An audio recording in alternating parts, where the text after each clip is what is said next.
Welcome back. State lawmakers met today to begin drafting legislation to address the coronavirus outbreak here in North Carolina. And earlier today, I had the chance to talk with House Speaker Tim Moore on the floor of the State House, who is spearheading the effort in the General Assembly. We talked with him about how well state government is working together in the response and if we should see a statewide lockdown. Here's that conversation. So this is a little unusual today, this first meeting. How was that? I mean, obviously there's a lot of new technology in the world, but this is unusual. This is a new day. And the first time of the history of the House of Representatives, we had a committee meeting entirely based on the web and done remotely.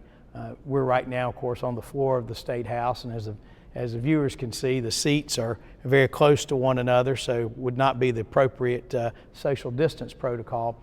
And our committee rooms, in a lot of ways, are the same way. And we really don't want members traveling and doing anything unnecessary, so we found a way to be able to use the technology to tie everybody in, allow them to participate, and importantly also to allow the citizens of the state to be able to see what's happening. And so we're still going to work a few bugs out, but it is working very well. Speaking of that, if you need to do something quickly, or you got session coming up later next month, how do we do that? Well, of course, we are scheduled to come into session on April the 28th. And one of the reasons, frankly, that I appointed these committees was I knew that folks needed to get started now. We want to make sure that we know what the needs are. We know there's going to be changes needed on tax law, for example, to give these businesses a break. We want to make sure there's resources there and changes to make sure that folks who have lost their jobs get access to those benefits as soon as they can. And we're going to have to, for example, get rid of the end-of-grade, end-of-course testing. A lot of things that we're going to have to do in this very room that we're standing right now. So as much of that work as we can do before we come into session, do it remotely, do it safely, is better because number one, when we get here, we're able to get it done more quickly. Two, it's safer. But when we do come in here, we'll open it up so that folks can come in and probably give extended periods of voting so that folks don't necessarily have to be on this floor while we do it and can participate and fully be engaged.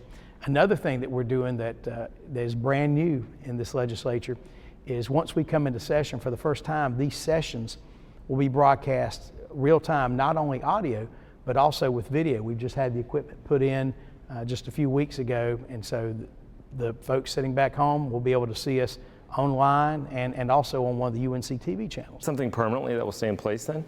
As long as I'm Speaker, it will. This is something that as Speaker I've directed to be done because I think it's great. I mean, I think the folks who send us here need to know what we're doing. So in other words, people won't have to sit this close. The reason I ask that is, have you talked to some members? And obviously there are a number of members that are in that risk group. Are they nervous about coming back? It's actually been, while yes, a lot of them are nervous about their own health, all these members from both political sides of the party, everything, they all want to get here and work. They all are saying, what can we do to help?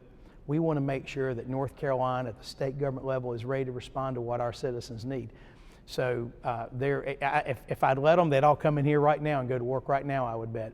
And what I've signaled to the governor and signaled to the Senate, to the lieutenant governors to say, we're ready to come back when we're needed. At this point, do you see any need to come back before session? At this point, I don't, but we have folks looking at that. The biggest thing I want to make sure of is that our folks who have lost their jobs, our businesses who have had to close, get immediate relief, that they're able to do so. And if there are any barriers that are restricting their ability to get immediate relief, that we be here to act.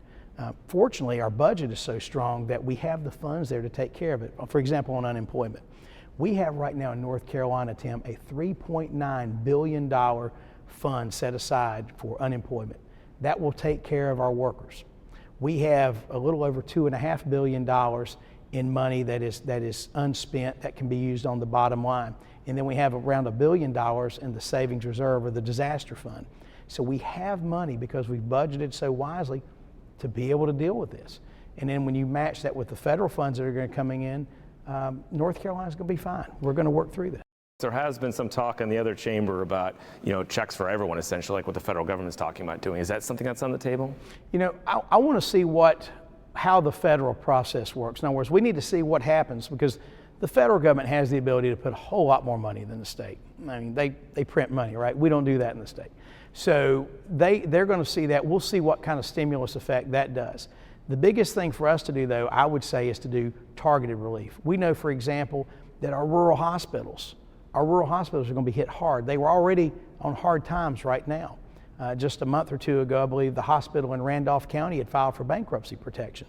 So, and rural hospitals are challenged. For example, they're not able to do a lot of the elective procedures right now. Those have been stopped out of safety, but those are also the procedures that they received most of their revenue.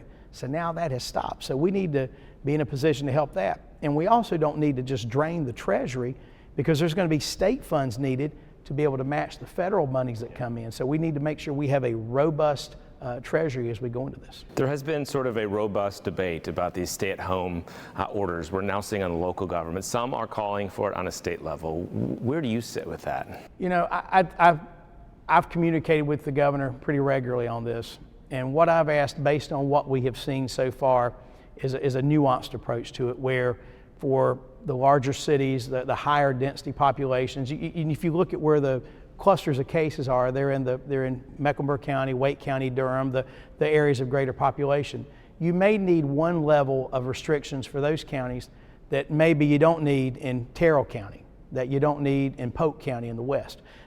And so to have more of a nuanced approach there in as much as possible. So I'm asking them to take that into account, because anytime we put these in place, the economy takes a hit, more businesses close.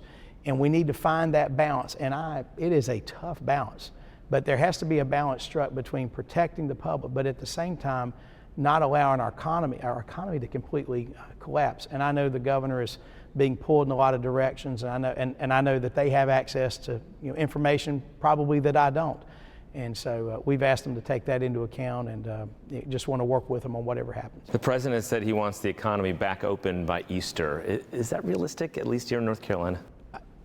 I hope it is. Our state's economy, our small businesses, our big businesses for that matter, can only handle a shutdown for so long before it just creates permanent damage. And we need to do all we can to avoid that from happening. Of course, there's a debate, right? There's a debate that if you really stamp down hard on it right now, that it makes it end sooner. There are those who say you need to spread it out. And there are smart people on both sides in the healthcare arena and elsewhere who have different theories of how to do it. The reality is no one's sure exactly which method of that works the best.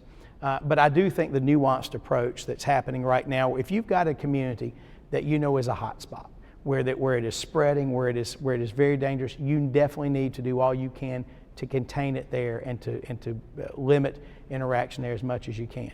So I think if we can approach it that way, and it looks like that's what's happening now, that we should be able to get ahead of this. Because the big issue, of course, is that we don't want the hospitals to get overwhelmed.